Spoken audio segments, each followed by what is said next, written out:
Seguinte questão: será que na nossa mente nós entendemos que Deus cuida de todos, ou Ele apenas cuida da igreja? Se Ele é o Deus da igreja, do povo do Antigo Testamento, Deus de Israel apenas, ou Ele é o Deus que cuida de tudo?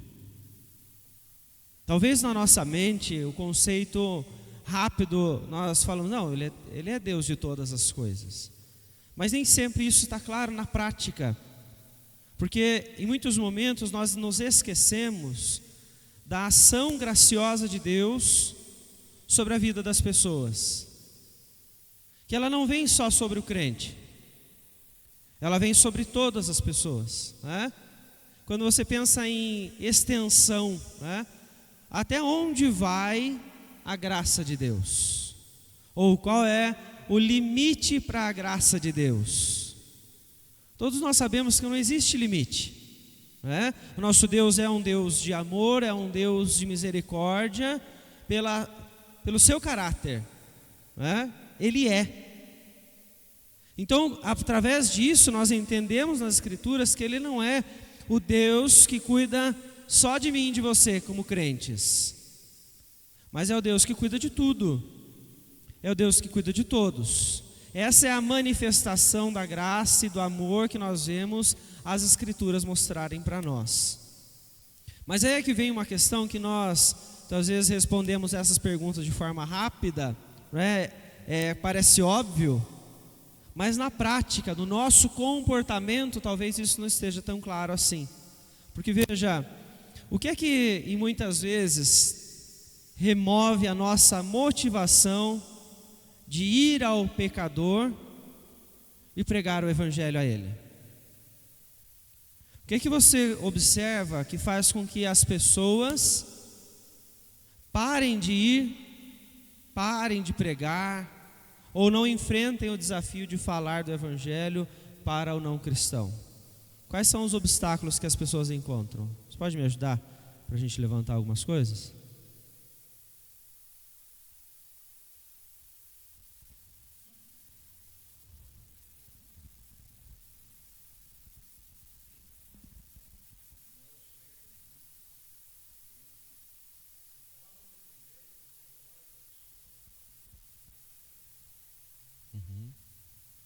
Sim.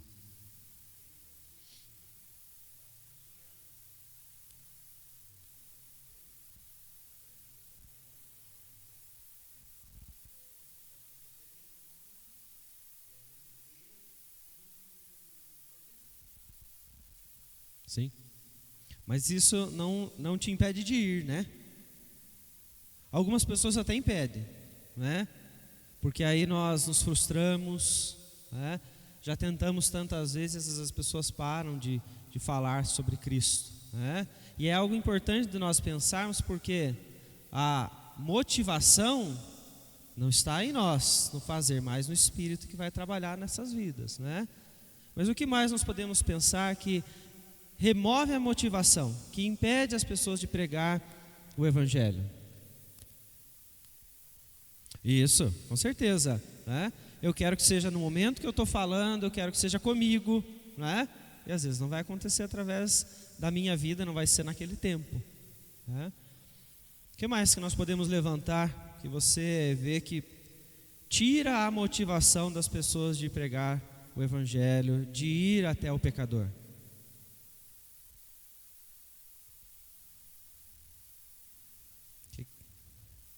O medo, né? A falta de conhecimento. O que mais?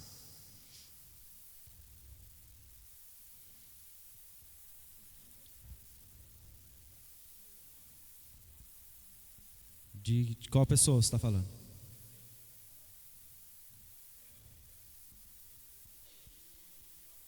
Sim, sim, não tem coerência, né?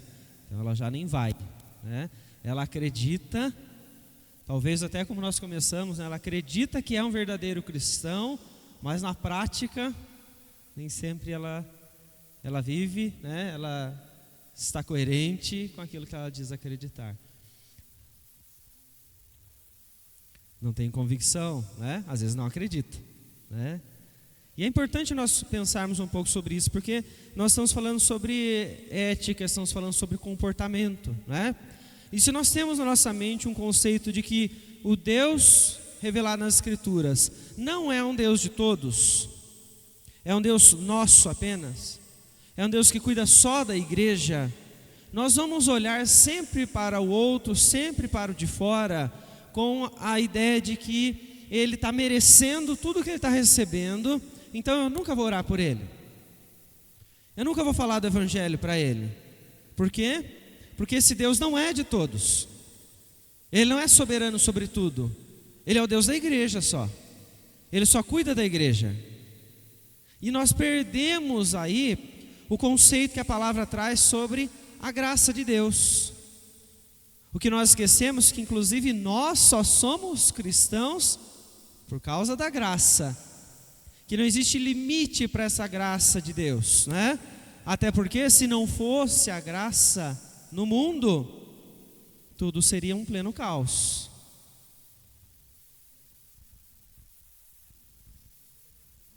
Sim, às vezes nem dentro da igreja, né, Gilberto?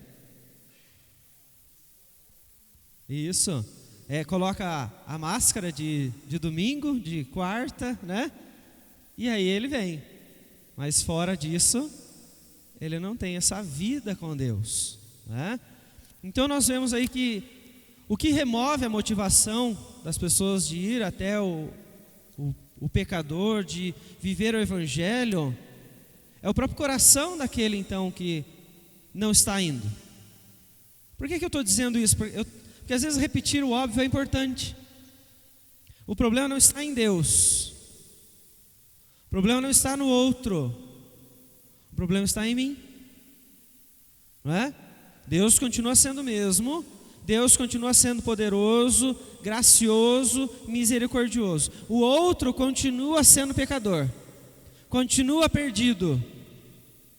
O problema então está em mim. E muitas vezes o que nós temos que nos impede de chegar às pessoas pode ser preconceito, não é? Porque ele é assim, ele fala dessa forma, se veste dessa forma, mora no lugar tal, tem esta postura, então eu não vou nem chegar, não é? Preconceito, esse é desta raça ou daquela raça, esse é dessa família ou daquela família. Isso acontece entre cristãos, ou que dizem que são cristãos, mas que muitas vezes estão com o conceito de que não, Deus é só nosso, né? É como se ele cuidasse só desse grupo aqui, e está restrito a isso. Julgamento. Isso mesmo, né? Não, ele é ruim demais, né? Aqui, na vida que ele teve, já que eu conheço, não muda nunca. Nem Deus muda, né? Por quê? Porque esse Deus que existe é só para a igreja, não é para o de fora. Essa graça não alcança esse tipo de gente. Essa graça é só nossa, né? E nós temos um conceito, muitas vezes, na própria doutrina da eleição, né? Nós somos eleitos, então ele é o nosso Deus, então ele nos salvou, e tá bom assim. Eu não vou além, né? Em alguns momentos é pela religião do outro, né? Não, ele é dessa religião aqui, isso aqui é muito difícil de convencer, né? Não somos nós que convencemos, mas muitas vezes isso nos impede de ir, né? Inveja. Sabia que tem cristão invejoso? Em alguns corações isso está impedindo. Eu não vou me aproximar dessa pessoa, não. Outros pela própria falta de amor, né?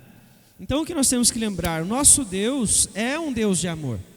1 João nos ensina que aquele que não ama não conhece a Deus, porque Deus é amor. E nós precisamos pensar então deste cuidado que Deus dispensa sobre todas as pessoas, para nós entendermos como vai ser a nossa postura de cuidado para com todos, e não só com os da igreja, e não só com os irmãos em Cristo, para que a nossa vida então ela seja coerente em todos os momentos. E vamos ler então o texto desta lição, nesta manhã, Romanos capítulo 12. Os irmãos vão perceber que nós estamos aqui seguindo Romanos 12, há já 2 lições, nessa mais um pedaço, na próxima mais um pedaço, e aí a gente passa para outro texto, tá? Então é Romanos capítulo 12, dos versículos 14 ao 16. Alguém pode ler para nós, por favor?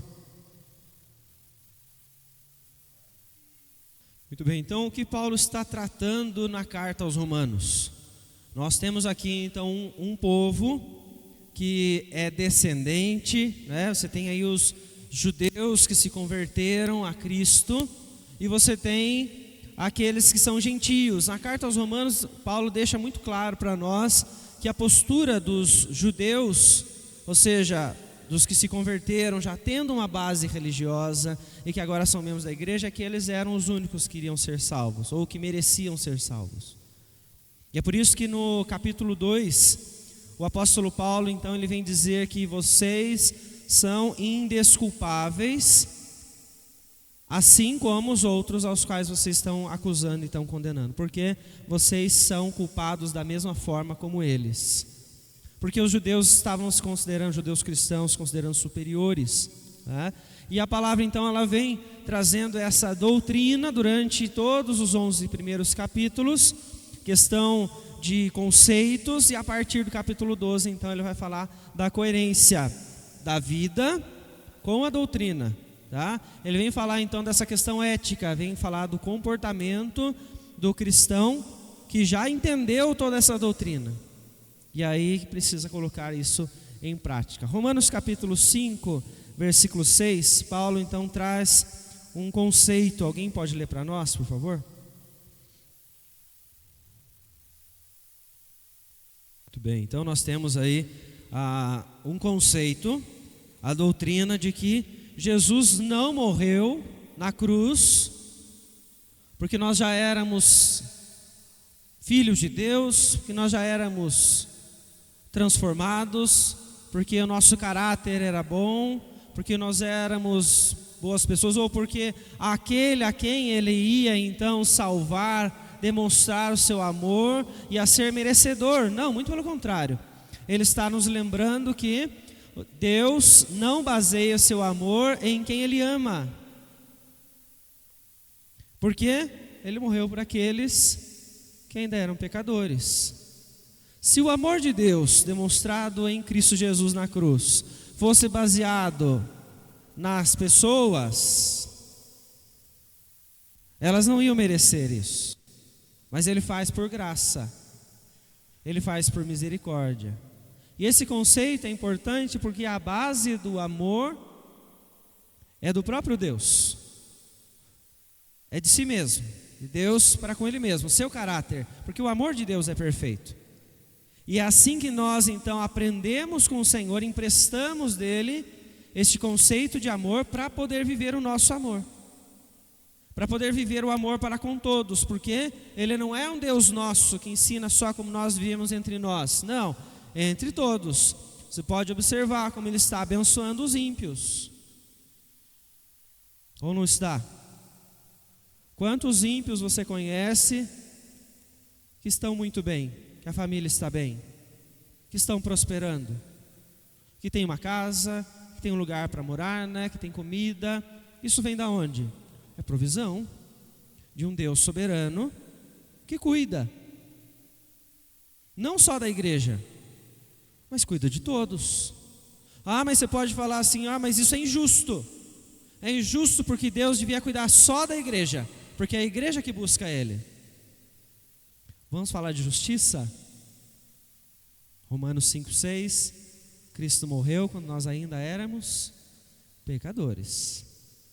Se nós falarmos de justiça, quem sai perdendo mais nesse momento somos nós, e não eles, porque eles ainda nem conhecem, e nós já conhecemos, sabemos o privilégio que é viver esse amor. Então, a partir do momento que eu conheço esse amor, que eu tenho contato com esse amor, Paulo começa a dizer, então você precisa agora ser coerente na sua vida. Você é ou não é um cristão verdadeiro? no coração, no interior, pela transformação que o Senhor fez em você. Então agora mostre isso de forma prática, de forma clara no seu dia a dia. E Paulo vem trazer então alguns pontos para nós podermos trabalhar sobre este amor. E o primeiro deles é: abençoai os que vos perseguem. Então nós vamos perguntar ao texto quem são esses perseguidores e como nós podemos abençoar essas pessoas, para nós podermos entender como demonstrar esse amor do Senhor. Primeiro texto então eu gostaria de ler é Filipenses 3,18. Melhor, alguém pode ler para nós, por favor?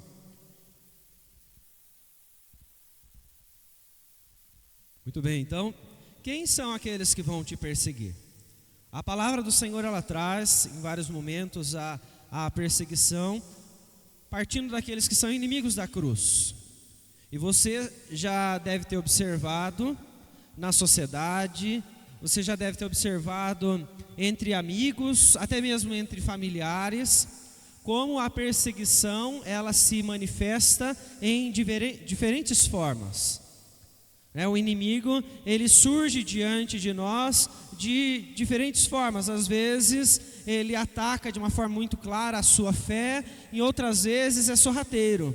Semana passada nós já falamos um pouco sobre isso, que no nosso país nós temos liberdade para falar sobre o Evangelho, mas mesmo num país que se diz laico, que se diz livre, você começa a observar certas posturas, opressões, leis que estão se formando, que estão tentando calar o cristão, que estão tentando calar a igreja, para que a igreja não pregue o Evangelho, para que a igreja não fale a verdade.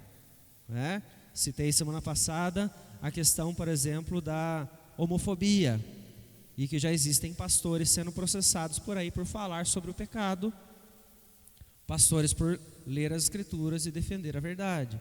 Então, é uma forma de perseguição? É uma forma, que aos poucos vai te cercando, e daqui a pouco você se percebe então acuado, pensando assim: será que eu posso realmente falar sobre isso? E você está então colocando em jogo se você deve ou não falar a palavra de Deus. Então os inimigos da cruz, eles estão em vários lugares e se manifestam de diferentes formas, São aqueles que vão nos perseguir, aqueles que vão tentar então nos fazer parar de buscar, vão tentar nos fazer abandonar a verdade, vão nos tentar fazer parar de falar sobre Cristo. Como é que nós podemos abençoar essas pessoas? Alguém pode ler para nós? Texto de Mateus, capítulo 5.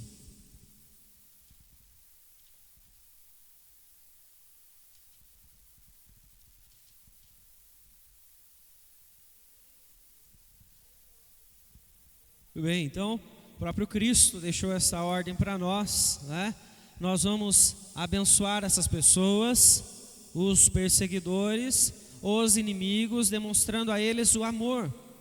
E aí você pode abrir um leque de possibilidades aí, de muitas coisas que você pode fazer para demonstrar o amor a essas pessoas, para abençoar essas pessoas. Mas nós estamos falando então em meio a um país que ainda é livre,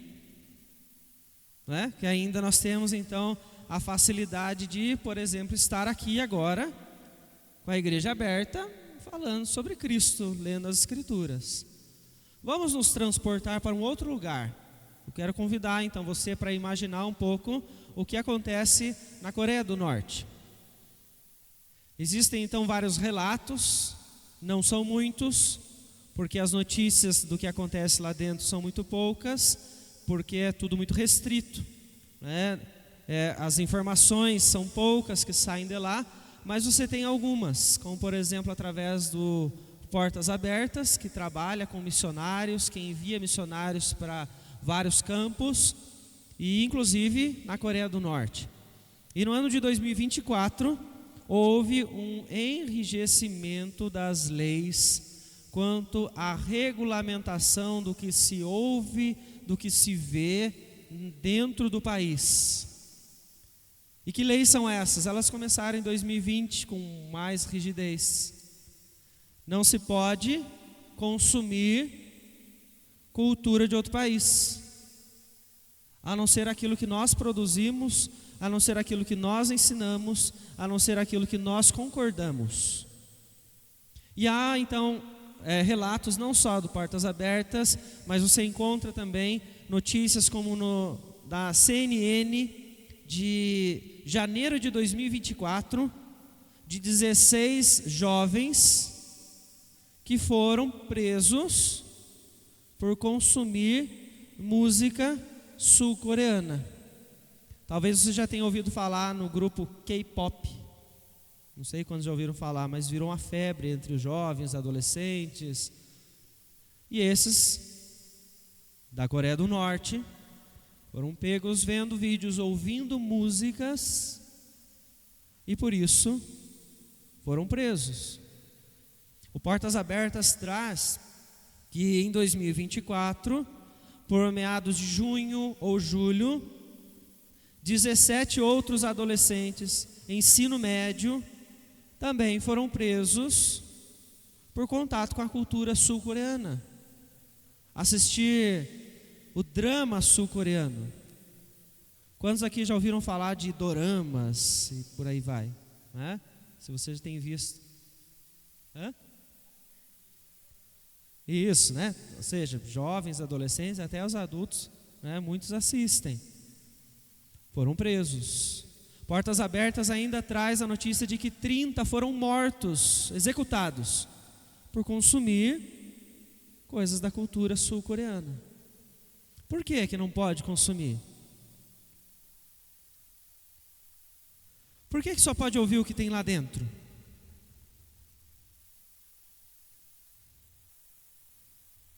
Por quê? Porque se alguém começar a pensar no que acontece fora desse regime que nós temos aqui, vai que eles se rebelam. Então nós vamos aumentar a repressão. Nós vamos punir mais. Não pode ter contato. E aí você precisa se transportar para esse lugar, para tentar imaginar o que é estar num lugar como esse. Norte-coreanos, quando falam sobre igreja, porque aquilo que muitos dizem é que não, na Coreia do Norte é a liberdade. Existem igrejas. Você faz o que você quiser. Você faz o que você quiser, desde que não contrarie as autoridades, o governo. A única igreja que existe lá, pública, é aquela que é controlada pelo governo. Como é que é um cristão, então, num ambiente desse? Completamente perseguido, reprimido, a todos os momentos. E a nossa questão aqui, então, que nós estamos pensando num regime muito rígido, que é o extremo, né? Nós vivemos nesse regime? Não, você tem liberdade, por enquanto. Né? Esse tipo de regime pode se instalar no nosso país? Pode, mas por enquanto não está. Mas vamos imaginar um cristão nesse lugar e vamos pensar na ética, no comportamento cristão. A palavra do Senhor diz a esse cristão: abençoai os que vos perseguem.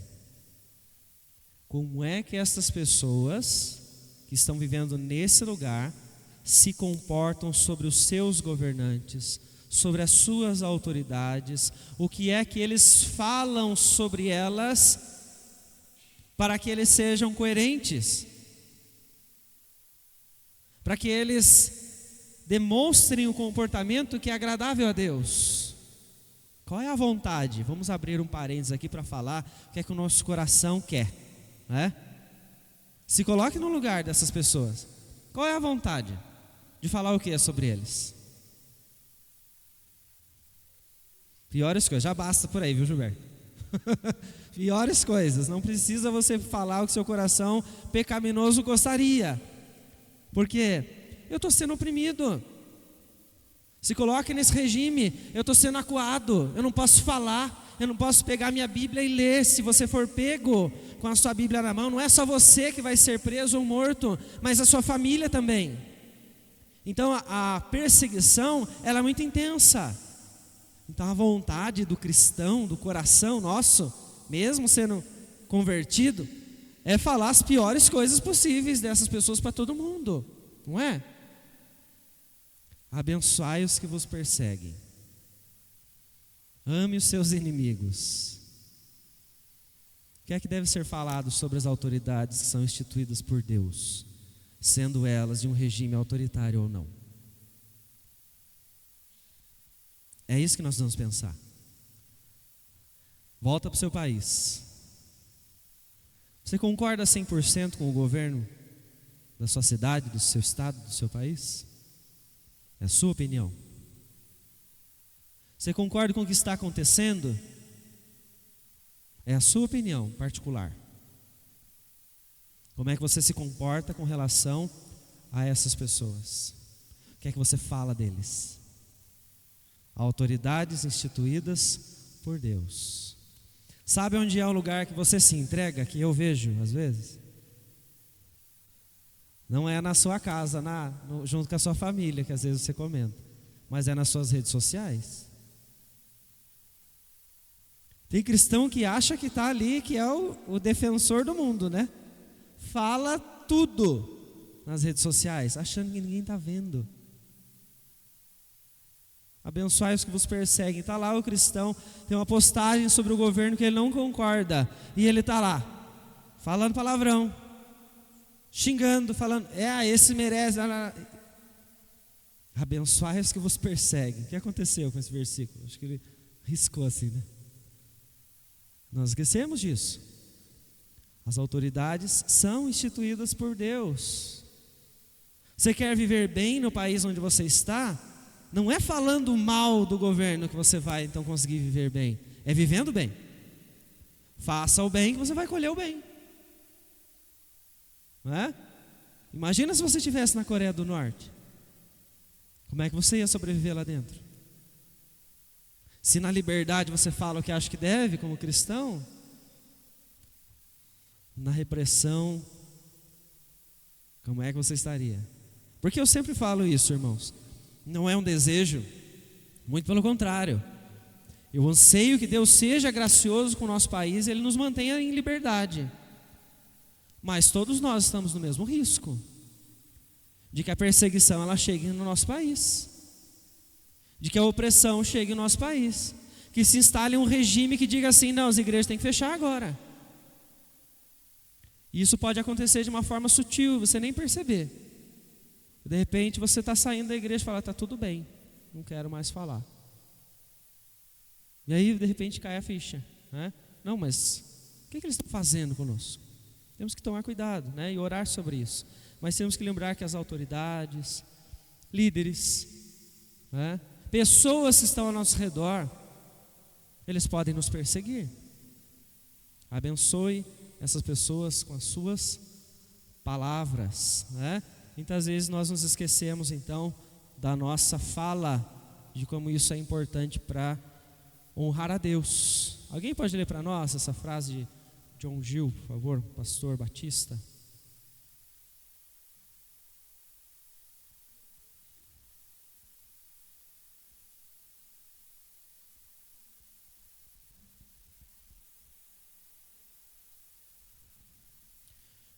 Então, a boca cheia de amargura, né? A boca cheia de palavrão, a boca cheia de raiva, não pertence ao regenerado, né? Mas ao não cristão. Para criança a gente sempre usa o versículo de Provérbios do peixe podre, né? O cheiro de peixe podre, para ficar mais claro, né? E a criança fica espantada, né? Esses dias nós falamos isso com o Vinícius em casa, né? Ele falou, nossa, como assim cheiro de peixe podre? Eca, né? A criança reage assim. Para o adulto às vezes se torna comum, né? Todo mundo da família fala? Todos os meus amigos no ambiente de trabalho falam, então vamos falar mal também, né? Abençoai os que vos perseguem. Vamos passar para o segundo ponto. Alguém gostaria de comentar sobre o primeiro? Vamos passar para o segundo? E diz: alegrai-vos com os que se alegram e chorai com os que choram. Nós precisamos pensar quanto ao nosso comportamento. Nós estamos falando do nosso amor para com o outro, que não é baseado no nosso amor, na nossa postura, no nosso coração, mas a base é o amor de Deus. Não se esqueçam disso. É a graça que nos alcança, que reflete em nós, nos nossos comportamentos com o outro. Quanto é que nós estamos sensíveis ao que o outro está vivendo? E eu quero colocar aqui uma imagem de uma pessoa que, se você acompanha as redes sociais, até a televisão, você talvez saiba quem é essa pessoa. Como é o nome dela? O que aconteceu com ela? Por quê? Ela ficou doente, estava no tratamento de câncer, e ela não suportou, era muito agressivo, né? E o que aconteceu no dia que essa cantora faleceu, foi algo assim que você vê a clareza de como o coração das pessoas é insensível quanto à dor do outro. Porque durante o tratamento, e foi um longo período, ela tinha seu posicionamento político, tinha sua fé, tinha suas escolhas. E ela falou em favor do Sistema Único de Saúde, do SUS. E na doença dela, ela precisou de um tratamento além do que o SUS pode oferecer. Ela precisou recorrer ao particular. Nos últimos dias de vida dela, ela estava nos Estados Unidos para buscar um tratamento até... era ainda em fase de teste, era algo porque o que ela tinha era muito sensível, né? Era muito delicado de se tratar. Mas não teve o resultado que ela esperava, mas ela tentou, né? Ou seja, ela lutou pela vida, né? Ela fez o máximo diante dos recursos que ela tinha para poder continuar vivendo. E é interessante de ver quanto o coração das pessoas estão insensíveis, porque nos comentários... Por isso que eu digo que as redes sociais, as pessoas acham que pode falar o que quer e ninguém está vendo, né? Nos comentários, nas redes sociais, você viu pessoas sendo agressivas com ela. Por quê? Ah, mas você era a favor do SUS e foi procurar tratamento particular? Bem feito. A insensibilidade do coração das pessoas revela o quanto elas estão longe de Deus. E aqui eu não estou falando só de não crente. Estou falando de cristão que olhou e falou: foi feita a justiça de Deus contra as coisas que ela falou contra o Senhor. Cristão que aplaude a morte do outro, que esquece que do lado dessa cantora tinha irmãs, tinha um pai, que por sinal já na sua velhice teve a oportunidade de fazer um último show junto com a filha. A dor de alguém. Nós estamos falando de pessoas. E é por isso que nós precisamos responder a todo tempo a primeira pergunta: o Deus que nós servimos é nosso ou é de todos? É um Deus que é gracioso só com a igreja, ou Ele é gracioso com todas as pessoas? Porque isso vai refletir no nosso comportamento, não é? Quando nós pensamos em nos alegrar com os que se alegram, chorar com os que choram, muitas vezes nós choramos só com quem está perto, com quem eu conheço. Quando já não é mais perto, eu aponto o dedo, eu acuso. Eu começo a ver as falhas. E eu não choro com a pessoa, eu nem sinto a dor dela. Como esses, às vezes eu aplaudo a dor. Olha só, bem feito, que assim. Ninguém mandou seguir essa vida, né? Não é isso que às vezes as pessoas acabam comentando? Insensibilidade do coração. Então nós vamos chorar com as pessoas, né? Ah, mas ele não é crente. Mas ele tem uma dor. Ele está passando por uma circunstância que ele não tem o amor que você tem, não conhece a compaixão que você conhece, e ele está precisando exatamente disso nessa hora. Às vezes o seu abraço vai ser a demonstração desse amor para essa pessoa, que ninguém está se aproximando dela e você se aproximou.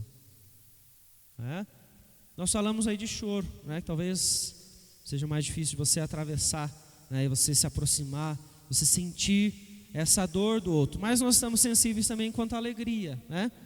O que é que muitas pessoas pensam quando veem os outros alegres?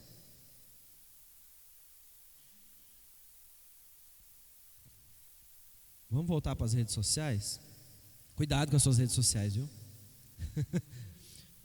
Elas falam muito, muito, muito sobre nós, né?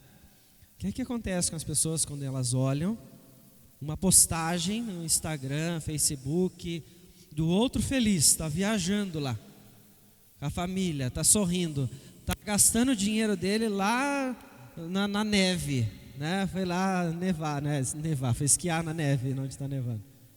Quando as pessoas veem isso, o que elas sentem? Não tem problema. O que elas sentem? Inveja. Por que eu não estou lá? Também. E aí as falas das pessoas são: nossa, deve ser muito bom ter tempo e dinheiro para isso, né? Acertou, né? Ganhou aí um extra. Ou as pessoas falam: nossa, eu estou feliz por você, mas olha, não esquece do seu futuro, viu? As coisas não vão ficar sempre assim. Isso pode ser frase de cristão, irmãos, que fala de uma alegria. Nossa, que alegria, não? Ele está feliz com a conquista do outro? Não, ele está com inveja. É essa desculpa aí, né, que a gente coloca. Tem só uma inveja santa, né? Não, inveja é pecado, irmãos. Você pode lutar para você crescer, para você conquistar, não é? Mas inveja continua sendo inveja, não muda o conceito bíblico, né? Essa é a nossa maneira da gente tentar manter o pecado no coração. Alegrem com os que se alegram, de sincero coração mesmo. Olha que bom que fulano conquistou o emprego que ele tanto estava precisando. Que bom que ele viajou com a família. Que bom que ele comprou aquele carro. Mas se alegrar mesmo. Mas é só se alegrar com o crente? O seu Deus é só da igreja ou é de todo mundo? Vai mudar o seu comportamento.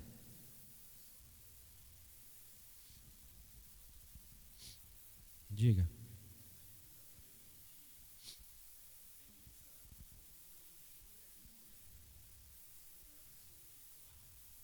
Como é que ele foi, né?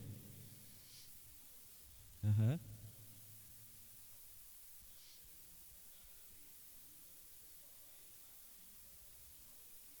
Sim, não, é outro comportamento, errado também, né?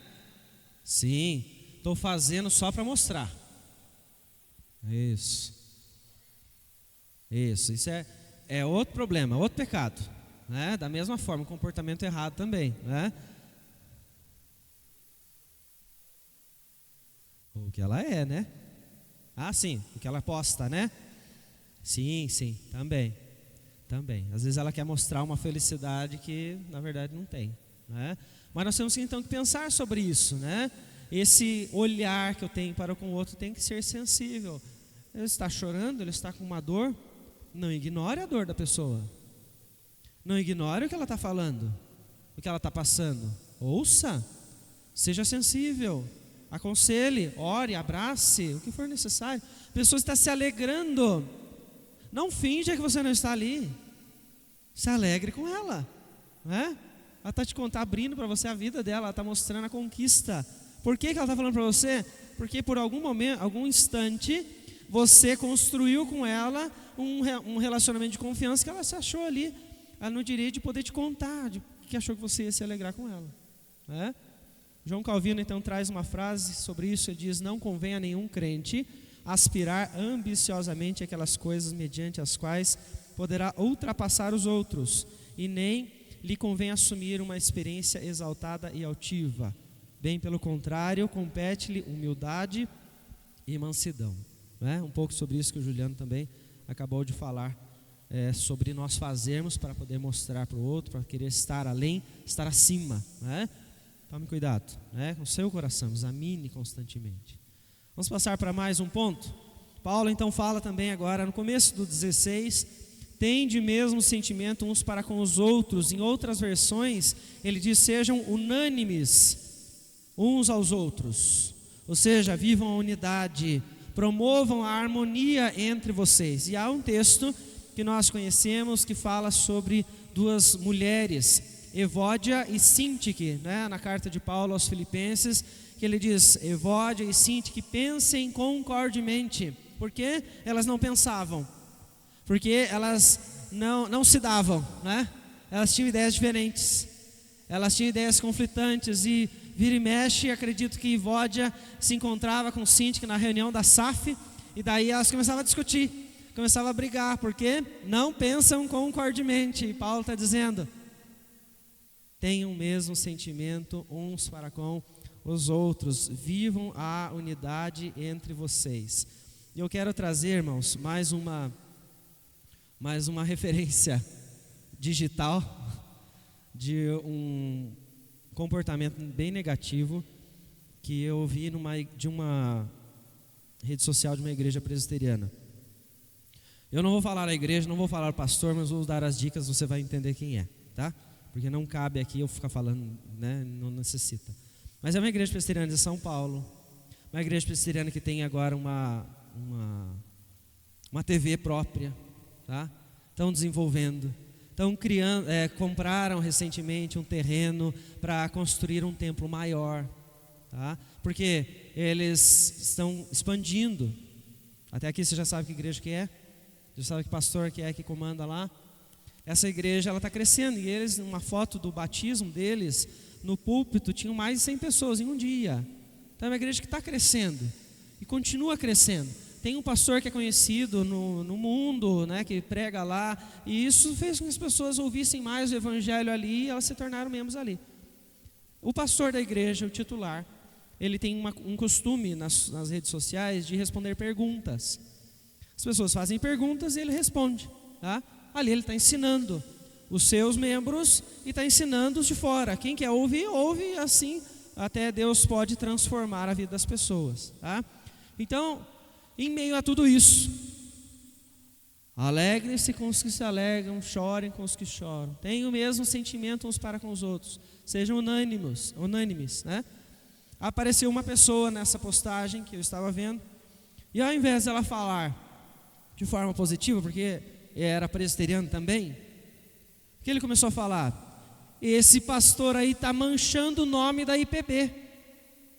E começou a discorrer muitas coisas contra aquele pastor titular que está fazendo o trabalho, que Deus está abençoando, que Deus está agraciando aquela igreja, ela está crescendo, e você ouve as pregações dele, você vê, ele está sendo coerente. E o que eu me pergunto nessas horas é sobre o comportamento do crente mesmo. Por quê? Aqui eu estou falando de presbiteriano para presbiteriano mesmo, né? Estou falando de um comportamento errado de um presbiteriano, que ao invés dele resolver as questões, se ele entende que tem questões doutrinárias erradas, no lugar que deve ser resolvido, que tem lugar para isso, ele faz isso publicamente, maldizendo o nome das pessoas, falando por trás, né? Fazendo fofoca. E a questão então que nós temos que pensar é, como é que nós vamos promover a harmonia se o coração usa apenas a maldade para se referir ao outro? Eu sei que tem muita gente que precisa se consertar. Você pensa isso? Eu conheço como é que está a vida de fulano de tal. Eu sei como é que está a família desse fulano. Ao invés de você caminhar da forma correta, bíblica, para você ajudar essa pessoa, o que é que faz? Nos bastidores você está falando para todo mundo, está maldizendo a pessoa. Resolve? Promove a harmonia? Não, a pessoa gosta só de fazer fofoca. E fala, não é? E fala das pessoas. E não se esqueça, tá?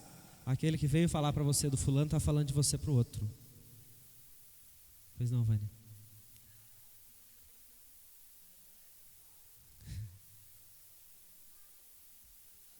Só um comentário, né? Do mesmo jeito que a inveja é santa, a fofoca santa também vem, né? A gente quer criar, né? Pois não, dona Beth? Sim. Quem é o cristão verdadeiro, de fato? Né? Nós começamos a reflexão essa manhã sobre isso, né? Porque essas posturas, elas estão na vida daqueles que conhecem o verdadeiro amor, né? 1 João, aquele que não ama, não conhece a Deus, porque Deus é amor. E isso vai ser demonstrado de diversas formas, né? Então, promova a harmonia, promova a unidade. Se você é alguém que já entrou por esse caminho e você está acostumado a maldizer nas redes sociais, pare hoje, reflita, examine o seu coração e peça a misericórdia de Deus para que você possa entender a verdade, que o Espírito Santo aplique a verdade no seu coração, para que você tenha repulsa das posturas que não agradam a Deus, não é? Se você é alguém que costuma usar a fofoca como meio de você achar que resolve o seu problema, pensa sobre isso, né? Se você é alguém que não se alegra com os que estão felizes, se você é alguém que é invejoso, é orgulhoso, pense sobre isso, tá? Porque nós estamos falando sobre comportamento, sobre ética, né? E tem que ser coerente, então, para honrar ao Senhor. Vamos mais um ponto? Paulo, então, vem dizer também: em lugar de ser orgulhosos, condescendei com o que é humilde. Aqui eu tenho uma pergunta para fazer para os irmãos sobre a nossa vida em comunidade aqui, tá? Quando você vê, está acontecendo um culto, certo? Culto de domingo à noite, e aí você vê entrar na igreja várias pessoas. Qual é aquela que geralmente recebe maior atenção quando está visitando as igrejas? Eu vou até colocar opção para você, tá? É o vizinho humilde ou são os pastores, vereadores, prefeitos? Quem recebe mais atenção? A autoridade. Por quê? Por que a autoridade? Por quê? Para fazer média. Muitas vezes é isso mesmo. Interesse, não é? Convida até para ir na frente, não é? Vamos dar uma oportunidade a pessoa estar aqui, vamos mostrar que ela veio, né? O prefeito veio na nossa igreja. Isso é mais importante do que o vizinho humilde que veio frequentar a igreja?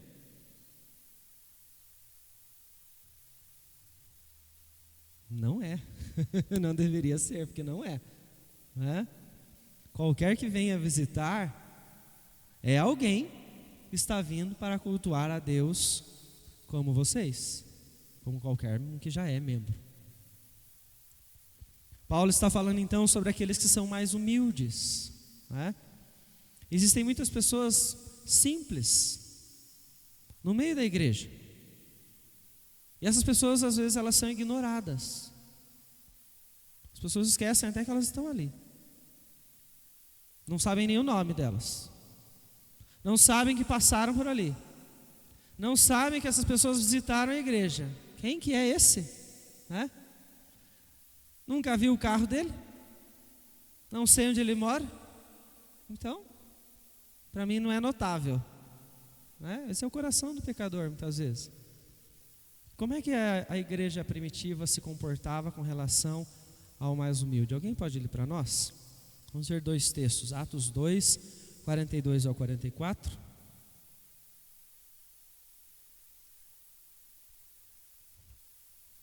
Vamos correr porque estamos... Isso.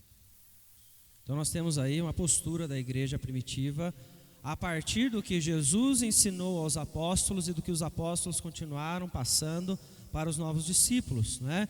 Ou seja, Jesus em nenhum momento orientou a igreja para ela distinguir as pessoas conforme a raça delas, classe social ou família. Somos todos um em Cristo. É um povo só. Não há mais judeus, gregos, este é daquele. Não, agora é uma família só, que Paulo fala aos Efésios, né? Atos capítulo 4, versículo 32 ao 38. Alguém lê para nós, por favor?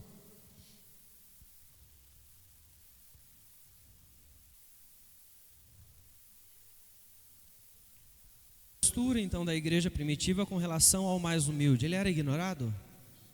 Não. Ele era parte da igreja, era visto pelas pessoas. As pessoas se preocupavam com as suas necessidades, e quem tinha condições, como é o caso de Barnabé, repartia o que tinha para ajudar o outro. Você já viu as pessoas dentro da igreja passarem necessidade, passarem fome? Isso acontece porque às vezes elas são invisíveis, ninguém enxerga.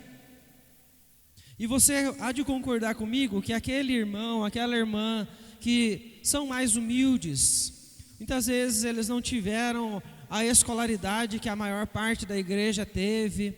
Às vezes eles não têm a condição financeira que a maior parte da igreja já alcançou, outras pessoas alcançaram.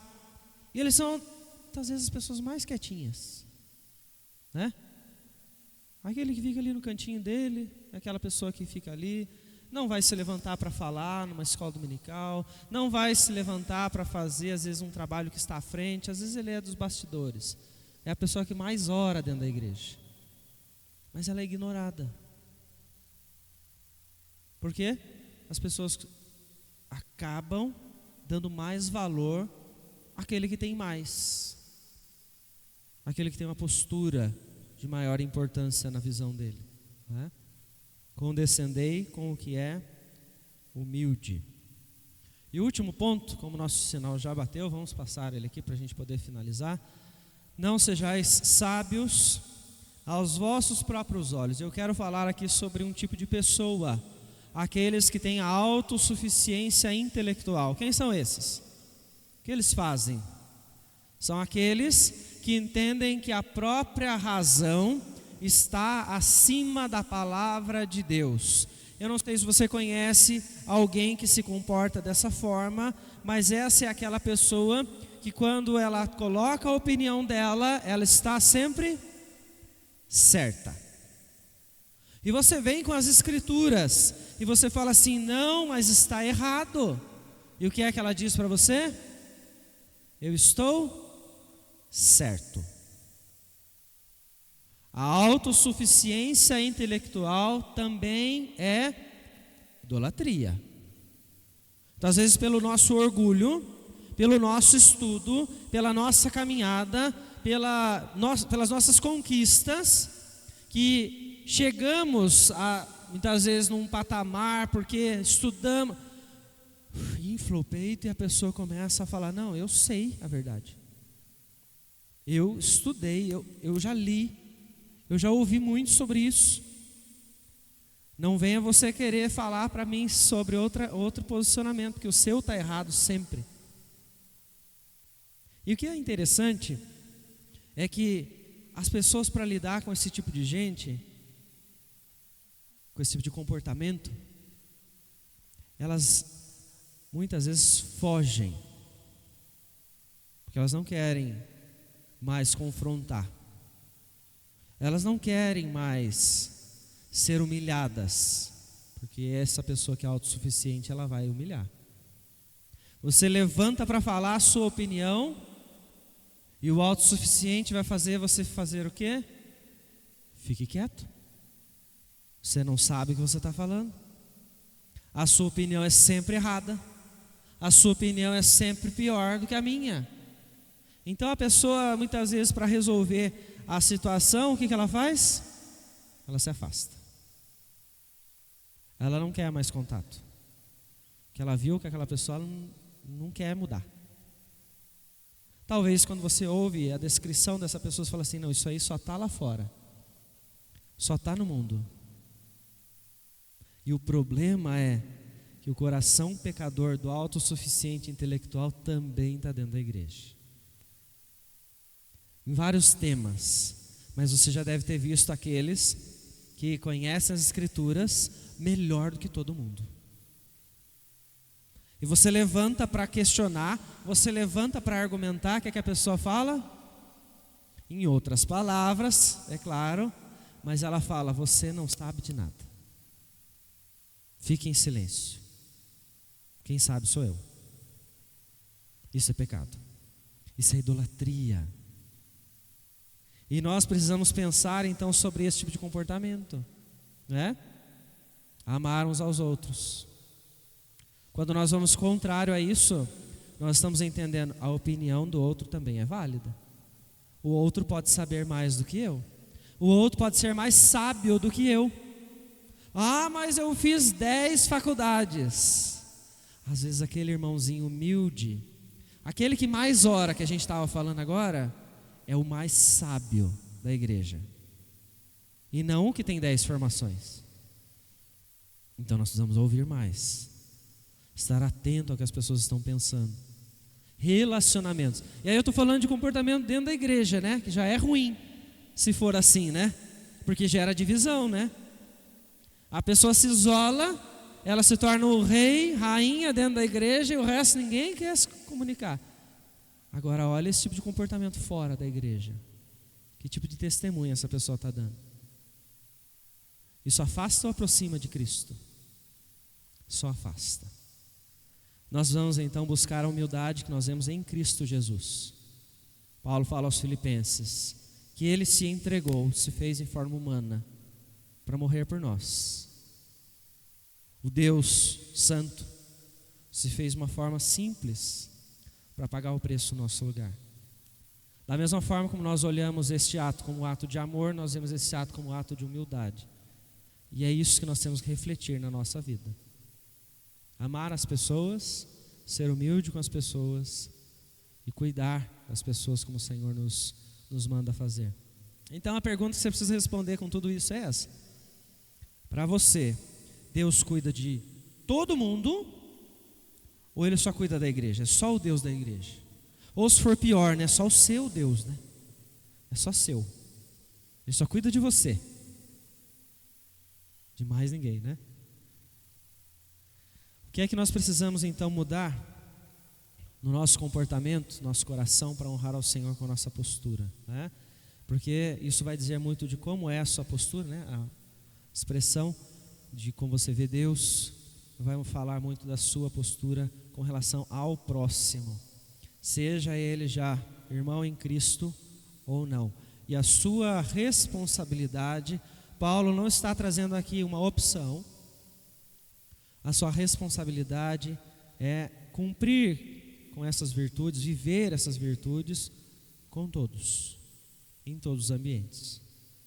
Abençoe os que te perseguem, alegre-se com os que se alegram, chorem com os que choram, tenham o mesmo sentimento uns para com os outros, condescendei com o que é humilde e não sejais sábios aos vossos próprios olhos.